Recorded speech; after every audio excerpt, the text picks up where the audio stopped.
গ্রামে হঠাৎ করে মুরগির মাংসের চাহিদা এত বেড়ে গেল যে প্রতিদিন প্রায় ৫০টা মুরগির গ্রিল, জাল ফ্রাই, রোস্ট ইত্যাদি মানুষের পেটে ঢুকে যাচ্ছে।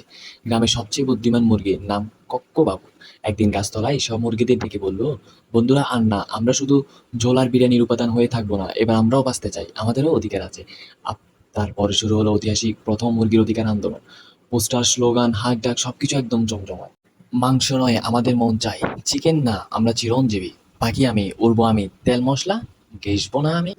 মুরগিরা গ্রামের রাস্তার ঝাঁকে ঝাঁকে মিছিল করলো, তারা রেস্টুরেন্টের সামনে দাঁড়িয়ে প্রতিবাদ শুরু করলো। কেউ ডিম বন্ধ করে দিল, ভয় করে স্টাইলে বলল, না বাঁচলে ডিম পাবে না।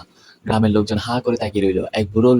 এক বুড়ো বলল, এবার তো দেখছি মুরগিরাও ইউনিয়ন বানাবে। পুরো ব্যাপারটা টিভি নিউজে চলে গেল। আজ সন্ধ্যায় হট নিউজ, হাঁস ডিমা মুরগি মা, গ্রামে মুরগিরা করছে রেস্টুরেন্ট বিরুদ্ধে বিদ্রোহ। অবশেষে গ্রামের পঞ্চায়েত বসে সিদ্ধান্ত নিল, সপ্তাহের মাত্র 2 দিন চিকেন খাওয়া হবে।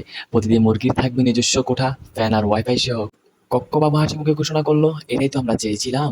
এবার ডানা মেলে উড়বো, ডানার নিচে গর্ব নিয়ে।